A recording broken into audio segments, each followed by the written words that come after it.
Monza, the temple of speed. Champions have fought here, underdogs have won, and the atmosphere is unbeatable thanks to the ever so slightly delusional Ferrari fans. And after the summer break got extended by 1 week,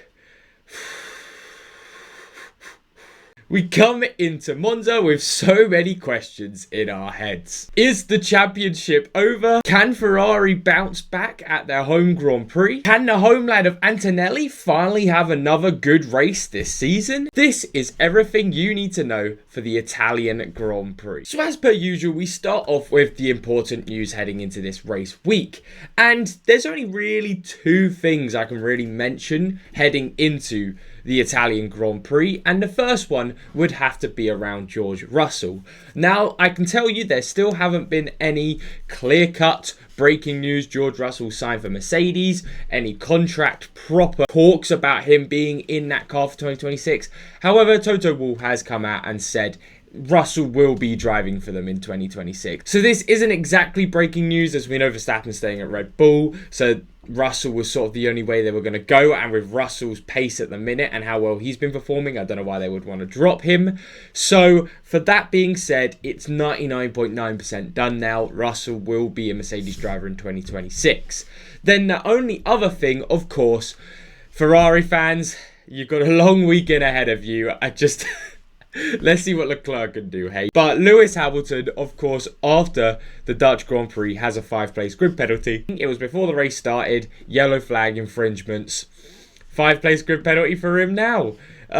He's not having the best season, is he, Lewis Hamilton? My oh my, has it not really gone the way they expected. However, as per usual, any news that does come out from Wednesday to Saturday, keep an eye in the comments down below, as I will start a thread of any news that does happen. This could be development drivers in FP1. This could be any special liveries, because we know it's Monza. Ferrari could be coming out with something, but it hasn't been confirmed yet.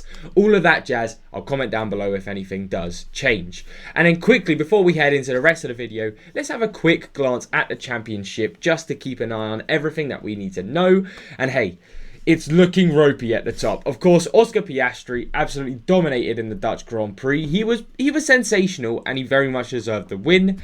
25 points extra to his name. Now he is on 309 points. And of course, with Lando Norris's engine failure from second place, he now has only 275. The gap is 34 points. The championship is slipping away from Norris. Piastri's got one hand on the title. If Piastri does not DNF, I think it is in Piastri's hands. However, there's still plenty of racing to go, with some sprint races as well. Let's see what happens. Then further down the grid, in the constructors, we actually have the gap closing between Ferrari and Mercedes to 12 points now. So Ferrari really need to bounce back at their home Grand Prix, because if they don't, Mercedes will take advantage of this and take second in the constructors. And then finally, back to the drivers' standings. If you hadn't noticed, something incredible has happened, a miracle some would say, maybe not in the right sense, but Stroll is back ahead of Alonso in the drivers' standings. Stroll is now 11th, Alonso is 12th.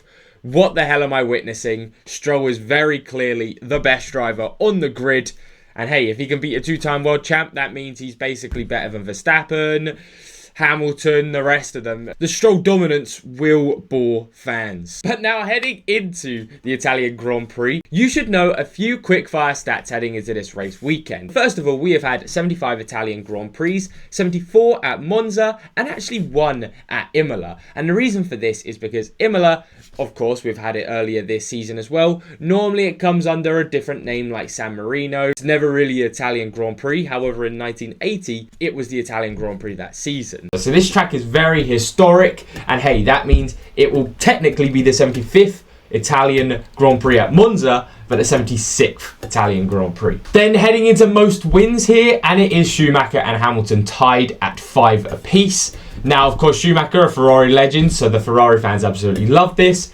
Lewis Hamilton, he's trying to become one. I would be very surprised if he added to his tally this weekend now. Most pole positions, again, would be Lewis Hamilton with 7. Again, not expecting anything to change on that stat for now.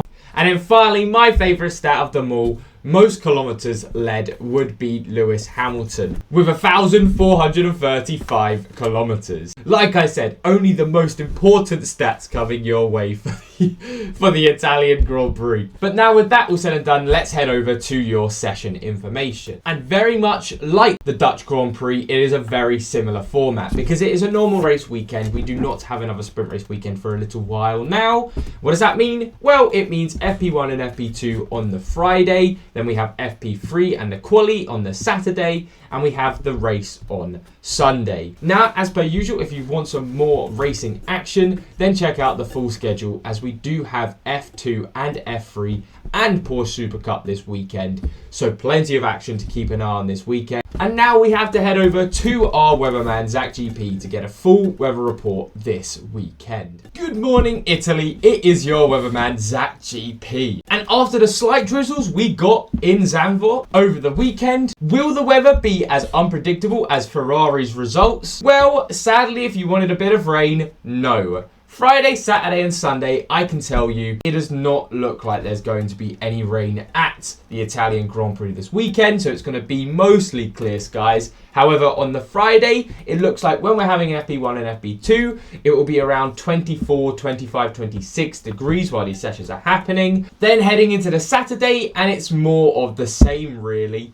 We get a few cloudy moments, however, the temperatures look very similar. And the same goes for the race on Sunday. All looks around 26 degrees with the occasional 5 to 7% coverage of rain throughout the weekend. However, that doesn't mean there's going to be any rain. I swear, if that came out and got some rain involved, ridiculous. I'm 100% happy in the fact that there will most likely 99.9% chance not be any rain this weekend. However, after Ferrari get another DNF, there might be enough tears to flood the track. But anyway, back to you in the studio. Thank you very much, weatherman. And now it is that time of the video where we head over to F1 Predicts, me to give you the best F1 predictions heading into the Italian Grand Prix. So heading into question 1, I very much thought I would play it safe with first and second.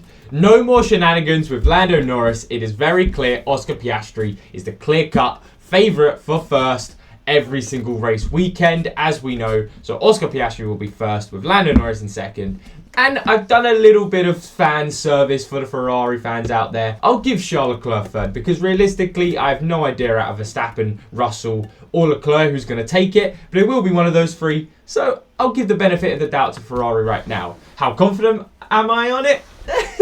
That's a harder question to answer. Then into question 2, and I have to go with Oscar Piastri. Oscar Piastri's just looked so good in qualifying recently. I can't not say he will get pole position here as well. Who will qualify highest out of the Williams duo? And I have to give it to Alex Albon. Yes, Carlos Sainz actually had a pretty decent race weekend, bar the crash with Liam Lawson in Zandvoort. However, Alex Albon consistently throughout this season has been the better choice, so I think I have to go Alex Albon here. How many teams will get a car into Q3? I've gone with the 7 again. I went for 6 last time, but I think 7 is the more correct response, as we'll get all 4 of the top big teams, and then most likely we'll get a Racing Bulls, a Williams and an Aston Martin getting involved in there, or potentially not an Aston Martin and a Sauber, one of those lot, but normally it's 3 of those B tier constructors coming in to take part. Who will finish the race ahead? And again, I've gone third place to Charles Leclerc, so I'll give him the benefit of the doubt here. However, I love how you can put Isaac Hadjar in this question now for 25 points.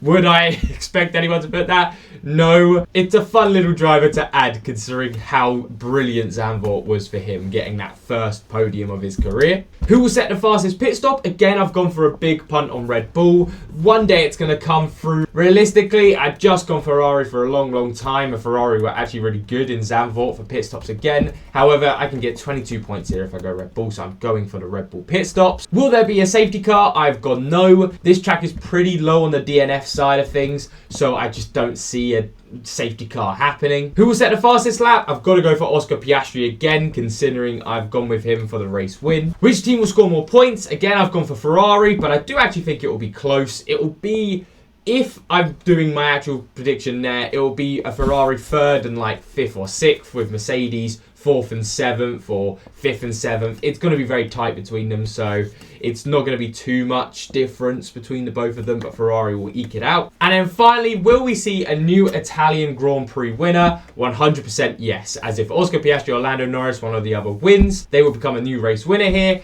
And sadly for any Ferrari fans out there, but I just don't think it's like last year. I don't think Leclerc has it in him to put up another fight and try to get that race win. But those are my F1 predictions, and make sure if you need a league to play in F1 Predicts, make sure to head over to the Zach GP League. Here's the link here as well if you want to join it. So now finally, after my predictions for the Monza Grand Prix, let's now head over to our Zach GP analyst to get a quick circuit overview.